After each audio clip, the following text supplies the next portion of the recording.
Hi everyone and welcome to your horoscope for the week of November 30th, December the 6th, 2020, brought to you by 1millionnights.com.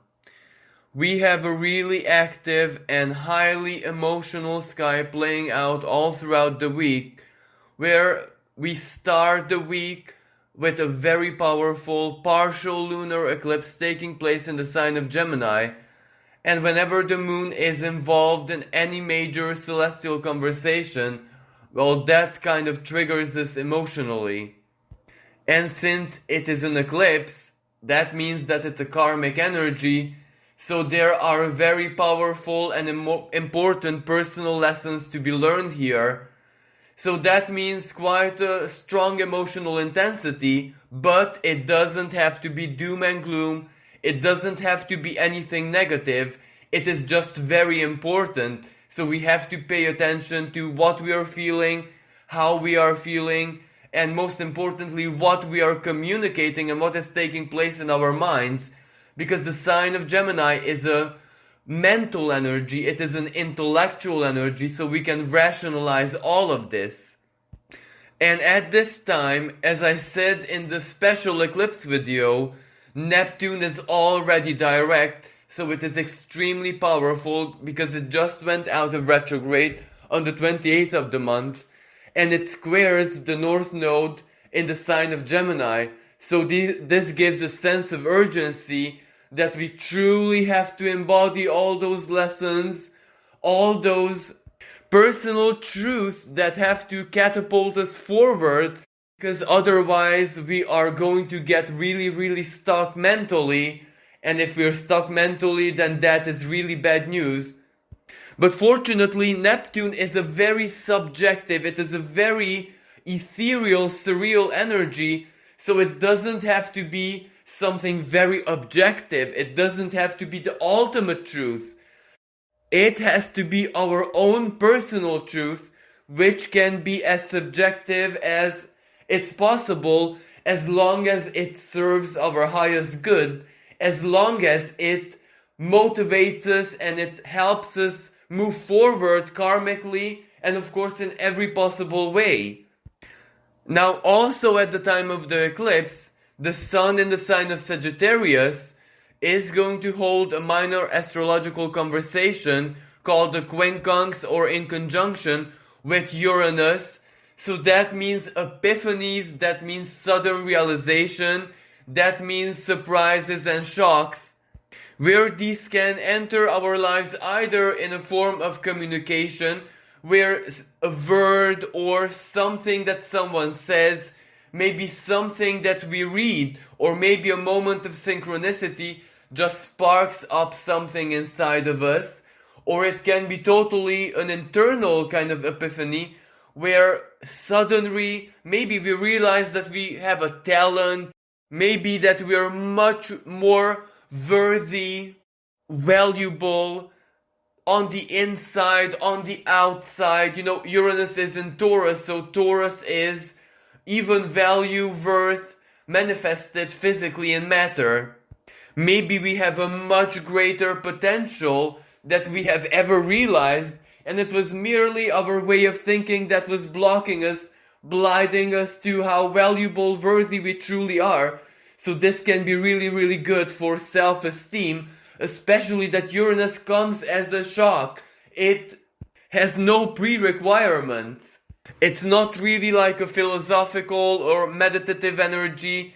It is simply like the cold sword of truth descending without any warning, and it's also very strong intellectual mental energy, so it can all make sense in a moment, in a second. But unfortunately, this is also perfectly true if the way we think about ourselves is predominantly negative and self-defeating. Because if that is what we really want to project, well, the universe is going to comply, and if that is how we truly feel about ourselves, then it will make it real without any problem. But also, this is the main theme of this Gemini eclipse, where Gemini is the lower mind, it is the practical mind. So it is our way of thinking, it is our thought patterns, something which runs in our minds each and every day, not really our highest philosophies, but rather what we do practically on a daily basis, how we live our lives, which are those thoughts which run in our heads 24/7. And if those are filled with, self-defeating patterns, blockages, mistrust, fears, and other kind of, negativity, so that is what we're creating, regardless of our principles, because we can believe in a greater good and we can know all the theory in the world, the sun in Sagittarius, the theory, the highest principles of our faith and beliefs. But if those do not actually manifest in our each and everyday thoughts in our practical mind, then they mean absolutely nothing. And this is exactly what this eclipse is telling us, that we have to take control and discipline our minds. If we truly believe in something, then we have to apply that belief, that principle, each and every single day in our lives, and even not in a fanatic, rigid, dogmatic way, but rather in an adaptable, versatile, mutable way. Just because, we adapt it, we change it a little bit to fit the circumstances, that doesn't mean that we are acting against our beliefs and principles. Not at all, we are just adapting them. Both Sagittarius and Gemini are mutable signs, so they adapt, they are like chameleons. And also Gemini is very dual, so for many people, their shadows are going to be illuminated, revealed, highlighted, and this gives us all the chance to harmonize our shadows so that they become our twin, as in the sign of Gemini, so that they follow our purpose, they work in our highest good, they defend us, they protect us, and they only fill us with a certain kind of negativity when it is imperatively necessary. For example, when we believe in something very idealistic, when we are naive, when we want to be blind to the truth, then our shadow can quickly activate, as in doubts, healthy doubts, and just reveal to us that we are making a mistake. So there can be a very, very healthy and empowered relationship with our shadows, with our inner demons as well, so to speak. And a very healthy, disciplined, and balanced Gemini energy is exactly that, where the shadow makes life fun. That is why Gemini is considered the adolescent of the zodiac. Yes, it is full of mischief, it is very, very curious, it has a very strong sense of adventure, but all of those make life beautiful and interesting, if not exaggerated. Also, at the time of the eclipse, the ruling planet of Gemini, Mercury, forms harmonious celestial conversations with the Capricorn planet, as in Jupiter, Saturn, and Pluto, but mostly Saturn and Jupiter, which is an absolutely beautiful energy because it can mean so very many blessings as long as we use them, as long as we work with them. This isn't the kind of blessing which just falls in our laps and everything is okay. This is like inspiration, motivation, and the beginner's luck. And what it is that we need to do in order to tap into it, well, Mercury in the sign of Scorpio, we have to be analytic, we have to stay rational but also intuitive. We have to seek the truth but not be obsessed by it. And of course, it means communication. We can resolve a lot of things with communication, speaking our truth, speaking our needs, whatever we are facing in our lives. Ask and reach out for help. And Saturn and Jupiter in the sign of Capricorn can also represent, official help, down to earth help, material help. But the condition is to communicate, maybe start some paperwork, Mercury. But on the other hand, it can also represent opportunities that we need to seize. We have to grab them. And these opportunities can enter our life, you guessed it, through communication or sharing information, maybe on social media, maybe, on the internet website, a job offer or a career offer or a program, a scheme. If you have, for example, financial problems, maybe a certain bank in your area is starting a new program, maybe funded by the government or helped by the government to help people navigate through this crisis. So it can mean a lot of really, really good things. And, Mercury in Scorpio is like the energy of the investigator and the doer. So it actually can be very, very helpful and can create solutions in your life. And Saturn in the sign of Capricorn is manifestation. So whatever results from your efforts can actually help you in a very palpable and material way. And Jupiter in Capricorn is truth. It's legislation. It is legal stuff. So maybe you have certain rights which you don't even know about, and it just enters your awareness, and instantly your life looks totally different because of those rights or, entitlements or something new that appeared in a legislative way and you just didn't know about this earlier. Becoming aware can already give you a lot of opportunities and options in your life. Or it may have absolutely nothing to do with this. Maybe there is a person who who is really, really influential and would be more than willing to help you. All you need to do is communicate. And when Neptune goes direct, Neptune's highest expression, its more favorable qualities are compassion, humanitarianism, solidarity, empathy, understanding, sacrifice. So, especially when Neptune is so very emphasized, people are more willing to help, people are more empathic. So basically, your pain might be their pain if they become aware of it. But as I said earlier, Neptune also squares the North Node in Gemini.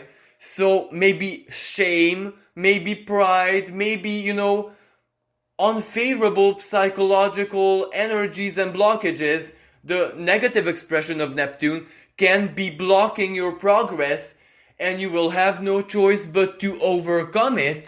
Because, Neptune in its home sign of Pisces, which is all about psychology and the inner world, the unconscious mind, And on the other hand, Mercury and also Venus in the sign of Scorpio is also our unconscious patterns that rule our lives. So things are quite complicated in this sense, because we need to be aware of where our thoughts and feelings source from and make changes there in order to change the material or external reflection of our lives. And this Gemini full moon / eclipse, it is very, very helpful in this sense, even though for some people it can be highly uncomfortable, as I said earlier. For example, those people who are very, very proud, well, they will have to overcome the shame to reach out and ask for help.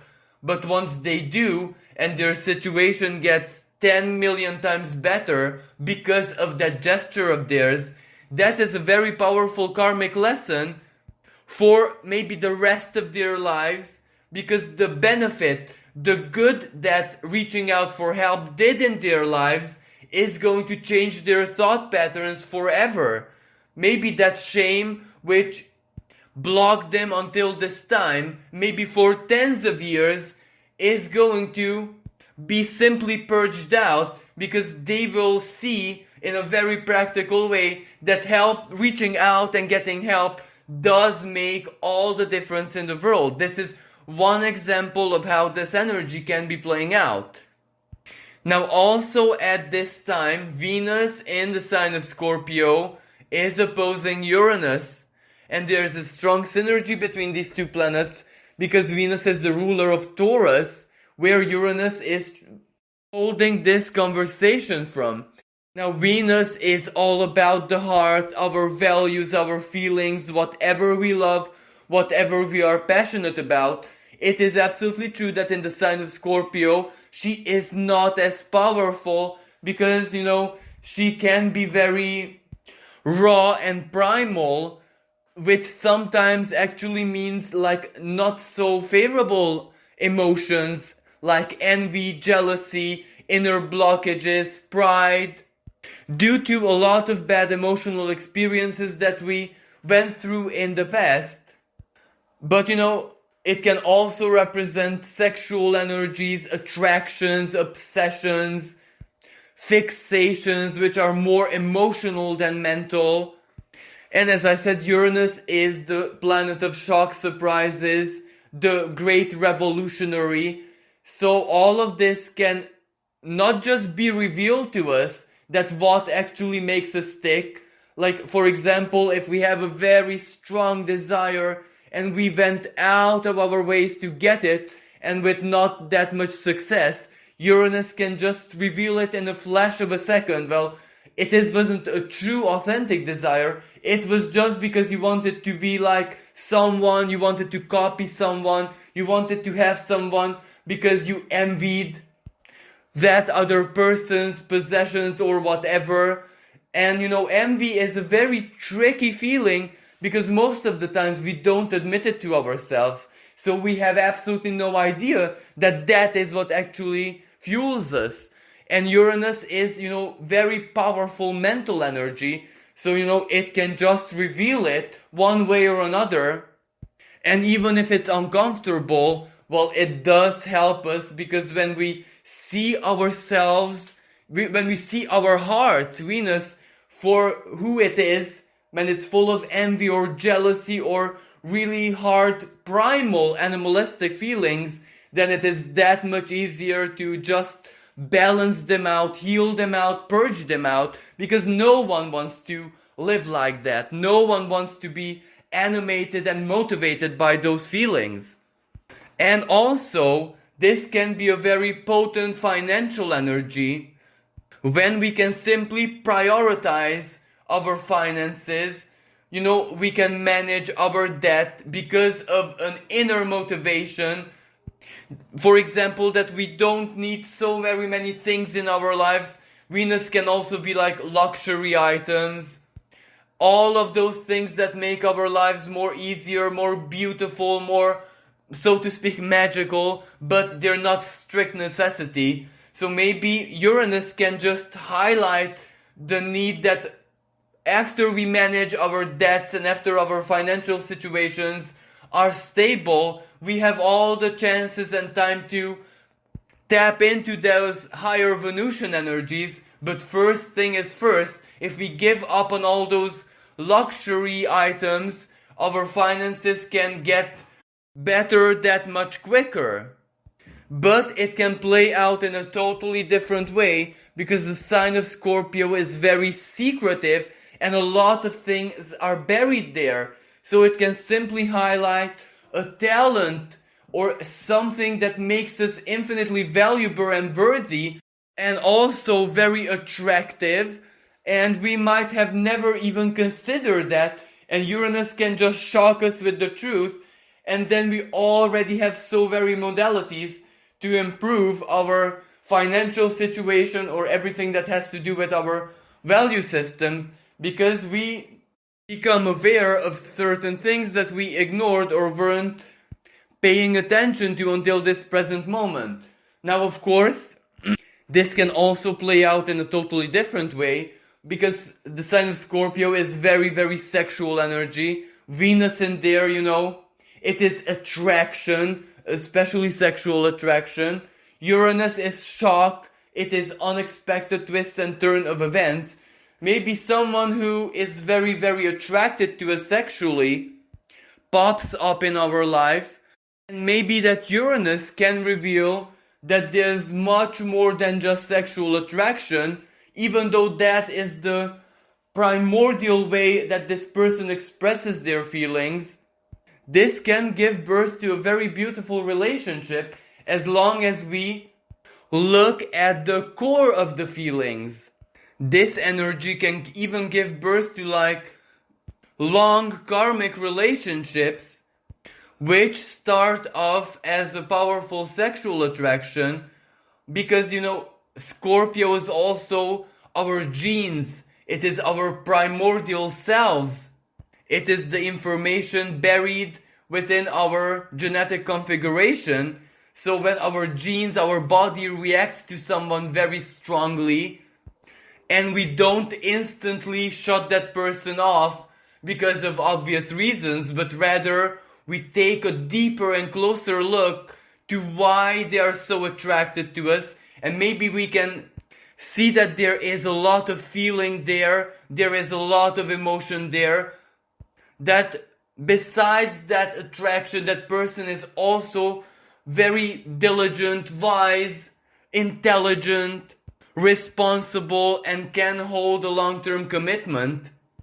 Then this very powerful sexual attraction is simply our body's way of telling us that we found someone who we can have a future with. I know that most people envisage a long-term relationship starting as something romantic, emotional, with butterflies in the stomach, birds and the bees, dreams. But many times nature doesn't really work that way. And also at the very, very end of the week, we can have the butterflies and the romance and the dreamy stuff as well, because Venus will hold a trine, a celestial conversation of supreme harmony with Neptune, her higher octave, and whenever these two planets converse in the sky in this way, it is exactly what that means. Romance, dreams, surreal love, karmic connections entering our lives. So very quickly that sexual attraction can turn into something much, much deeper and magical than what it started out to be as. But this is the requirement of Uranus. Are we ready to step out of our comfort zones and judge things a little bit differently? Because yes, a lot of truth is in the spirit, in the heart, in our highest principles, etc. But there's also truth in nature and that part of us which is basically an animal. The lowest expression of the sign of Scorpio is exactly that. Our primordial selves, our instincts. And since at this time, Mercury will also hold sextiles with the Capricorn planet, communication is going to go well, and also Saturn is the Lord of Karma, greatly expanded by Jupiter, so chances are some karmic communications are definitely going to take place. And if this wasn't enough, on the 1st of the month, on the 1st of December, Mercury is going to leave the sign of Capricorn and enter in the sign of Sagittarius. Now in this part of the sky, Mercury is very, very quick, it is spontaneous, it is random, it is instant. So things are going to go very, very quickly in an instant, and this is exactly why many times Mercury is not that comfortable in this part of the sky, because we won't have time to think about it. We won't have time to rationalize. We won't have time to analyze it. As in, the hair-splitting qualities of Mercury, especially when it is in his home sign of Virgo, we won't have the chance to do any of that. It will be instant, quick, there and then. And also, it is a very tumultuous energy, because a lot of things can happen at the same time, forcing us to basically mentally multitask. In the sense that we have to process maybe so very many things in different areas of our lives happening at the same time. Now in normal circumstances, Mercury in Sagittarius also represents travel, surprise trips, unexpected invitations or guests arriving, international travel and all of that. But, under the present moment circumstances, I am not sure how that is going to be playing out. Because, at the same time, Saturn is already fast forwarding to its anaretic degree, as in 29 degrees of his home sign of Capricorn, which means that its symbolism is greatly amplified and usually its shadow expression is highlighted. So that means rules, regulations, limitations, obstacles, blockages, cannot do, are not allowed to do. And all of this is expanded by Jupiter. So we have to expect, even tougher travel restrictions, and even international affairs can suffer blockages because of conflicts. But on the other hand, outside the human sphere, the sign of Sagittarius also rules long distance travels, and in the modern era, that means space travel and space travel technology. So Mercury in this part of the sky can represent certain experiments being very successful, new discoveries regarding cosmology, quantum physics, etc. But I'm not going to be speaking a lot about this, because just on the 14th of December, we have a solar eclipse in the sign of Sagittarius, as in the conjunction of the Sun and the Moon, and Mercury is also conjunct this eclipse, and the South Node, naturally, that's why it's an eclipse, is also conjunct. And one of the expressions of that eclipse, a very powerful new moon, is definitely space technology and revolutionary new ways of traveling, the most unbelievable scientific discoveries regarding space and the cosmos and quantum physics and all that. So we are going to be having so much of that in the upcoming weeks and even years, because it is a very strong karmic energy, which will influences not just for a couple of months, but for the years to come. And simply said in a nutshell, many things and theories and ideas which just a couple of years ago maybe were considered as sci-fi, maybe stuff we saw in Star Trek, is all of a sudden gonna become reality. And that will change our lives forever, especially as a collective. Now, getting back to next week, the 4th of the month is also going to be a very emotional day, because the moon in its home sign of Cancer opposes the Capricorn planets, and as I said, by this time Saturn is going to be in 28 degrees of his home sign of Capricorn, so almost anaretic. The restrictions and the rules and the problems, and maybe, Jupiter expanding all of this. For some people it will mean poverty, scarcity, their financial lives totally falling and shattering into a million pieces. So that may represent drama and fears and insecurity for some people. And this can cause major unrest, because we must not forget that during this time, Pluto in Capricorn and Eris, the female awakener, the female warrior in the sign of Aries, are holding their ongoing square, which means protests, revolution, people taking to the streets. So that energy is still ongoing, so we are really not out of the woods. And when the moon forms a very delicate aspect which can stir emotions up, well, people are going to respond the way they can. And also, at the very end of the week, Neptune is going to start holding a square with the Sun, which can represent, conflicts of religious nature, where ideologies, dogmas, principles, people's faith and religions clash with one another. But at the same time, Sagittarius rules justice, the law, and legal systems. So maybe some religious leaders or predominant religious figures can be condemned or maybe brought in the face of justice. Personally, individually, so to speak, this can represent that our faith, our life philosophies, our life view may be challenged, or we may suffer moments of maximum confusion, moments of doubt, but that is nothing negative, because healthy faith is not rigid.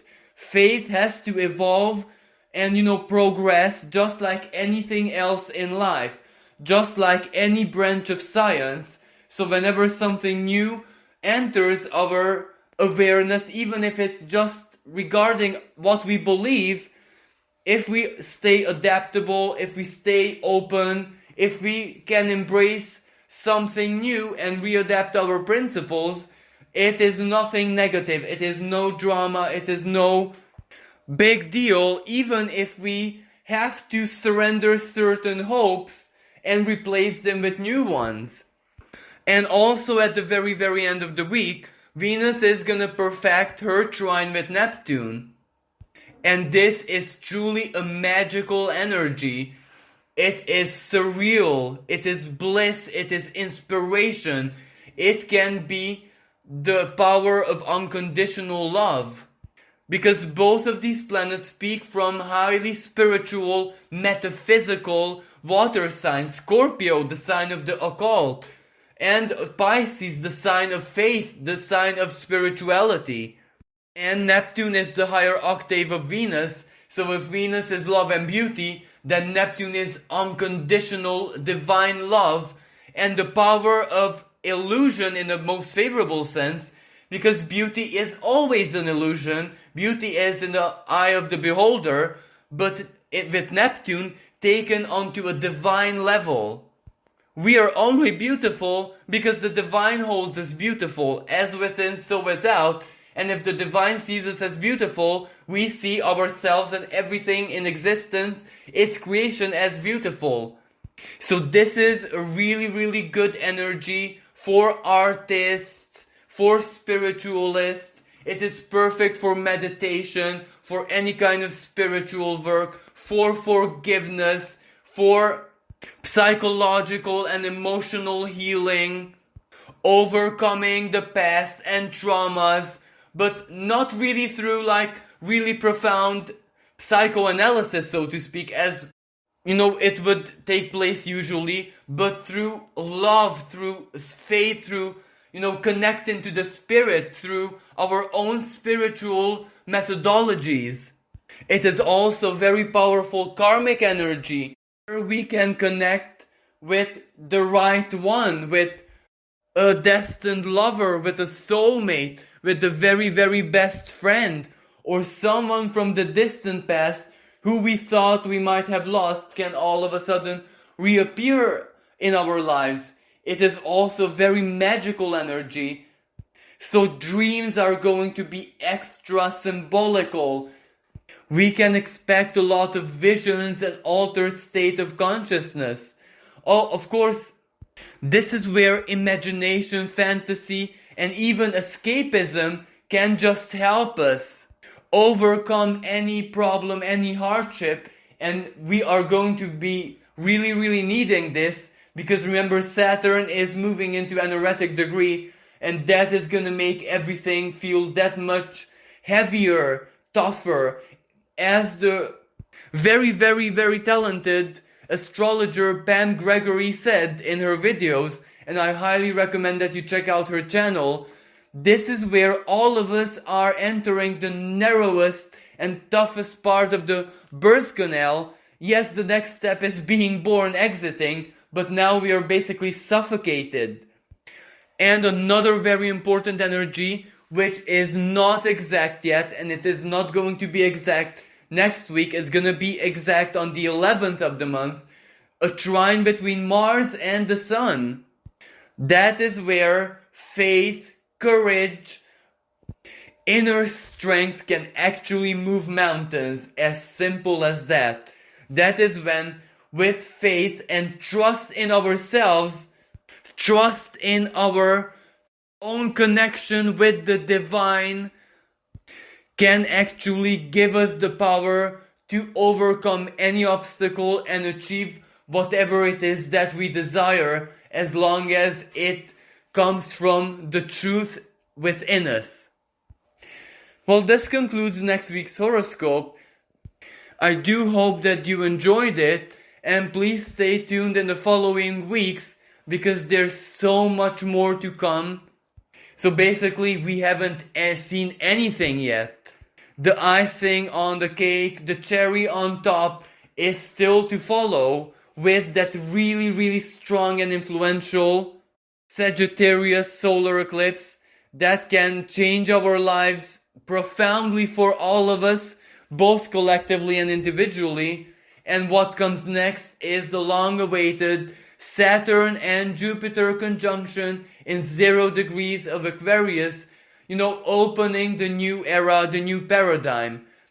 Of course, that doesn't mean that things will be instant. Absolutely not. That is a rather long process until things get considerably better, until we live the dream, so to speak. We still have to navigate through 2021, 2022, 2023.